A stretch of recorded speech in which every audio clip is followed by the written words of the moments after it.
మీద ఈ కూటమి ప్రభుత్వం వచ్చి 18 నెలలు అవుతుంది. ఎలా అనిపిస్తుంది ప్రభుత్వం వచ్చాక? కూటమి ప్రభుత్వం రావడం మంచిదే, బాగానే ఉంది. బట్ ఏంటంటే అది వన్ మ్యాన్ ఆర్మీ కింద ఏదో ఒక కార్యకర్తే ఓట్లు వేసాడు అన్నట్టుగా పరిపాలన జరుగుతుంది. అది కరెక్ట్ కాదు. అది చేయాలనుకునేటప్పుడు అందరికీ మంచి చేయడం కోసం ట్రై చేయాలి, అంతే తప్ప ఓట్లు వేసారని ఒకలాగా ఓట్లు వేయలేదని ఒకలాగా.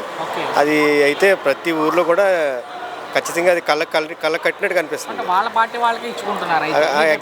ఎగ్జాక్ట్లీ వాళ్ళ పార్టీ అని కాదు, కానీ ఆ లీడింగ్ అంతా అది ఏంటంటే వెళ్ళి పూర్వం ఏదో దళారుల దగ్గరికి వెళ్ళి దండం పెట్టి మాకు ఇది చేయండి బాబు, మాకు ఇది కట్టండి బాబు అని అడిగేవాళ్ళు కదా.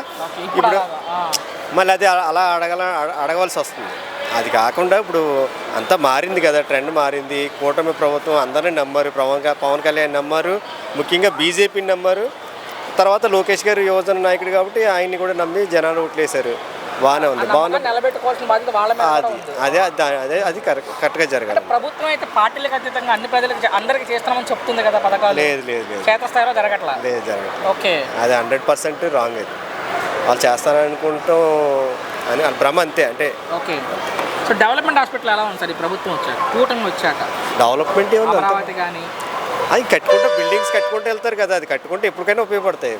కాకపోతే ఉన్న బడ్జెట్లో ఇప్పుడు ఇవన్నీ ఉన్నదంతా దానికే ఉపయోగిస్తున్నారు అనుకో, అది మంచిదే. బట్ ఫ్యూచర్లో ఉపయోగపడుతుంది, ప్రస్తుతానికి అయితే ఏమీ ఉపయోగం లేదు. మీ ఉద్దేశంలో జగన్ ఉన్నప్పుడు మంచి జరిగింది ప్రజలకి, కూటమి ప్రభుత్వంలో జరుగుతుంది మంచి జరిగిందంటే ఇప్పుడు అండి, జగన్ ఏముంది 2 సంవత్సరాలు పరిపాలించాడు, తర్వాత 3 సంవత్సరాలు కూర్చునే ఉన్నది, అంత ప్రపంచమే కూర్చొని ఉంది. ఇంకా మంచి చేయడానికి ఏమున్నది దీంట్లో? ఇప్పుడు ఈయన వచ్చాడు, ఈయన కూడా ఇప్పుడు ఆయన తగ్గట్టుగానే ఈయన ఆలోచన తగ్గట్టు ఈయన పరిపాలన చేస్తున్నాడు, అది కూడా బాగానే ఉంది. ఏంటంటే ఒక ఏదో రాజరిక పరిపాలన అన్నట్టు కాకుండా ప్రజల వద్దకు పాలన అంటే జరిగితే బెటర్.